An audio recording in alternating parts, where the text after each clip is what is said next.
Simon & Schuster Audio presents The Archers, Ambridge at War by Catherine Miller. Read by Patricia Hodge. Winter 1940. January. In a small stone house in the crook of one of England's elbows, the old year petered out, and a new one was welcomed by a man unsteady on his feet, waving a cup of something strong.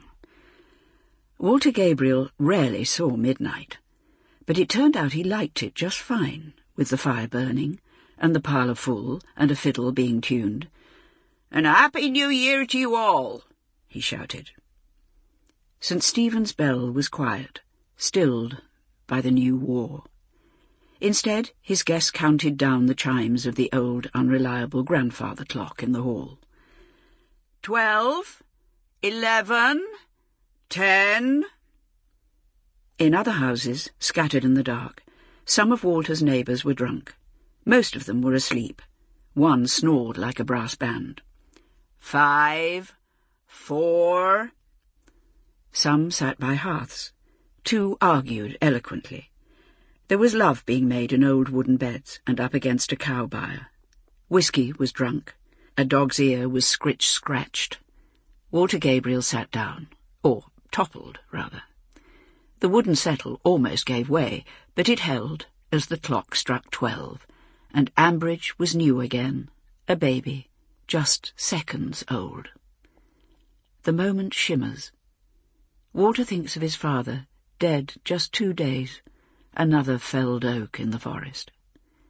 Across the fields, Kitty Dibdin Rawls hears a creak from the floorboards. She opens her arms to her daughter, 3 years old and frightened of the dark. Little Caroline's warm bulk is delicious in the bed. "My first turning of the year, as a widow," thinks Kitty. In the yard of the Bull, the landlord's son leans his hot cheek against the pitted wall and remembers his grandmother telling him how the blind can see in their dreams. Mrs. Endicott, beneath a quilt and a blanket and another quilt, feels the cold and bitterly regrets accepting that barley wine. With her delicate constitution, she can't be too careful, and she can already feel it settling on her chest. "Will I see another year out?" His doctor's bag to hand, just in case. Morgan Seed is accustomed to the emptiness of his bed. Mrs. Seed died 2 decades or so ago, but he fancies he can still hear her commentary on his habits. Sample complete. Ready to continue?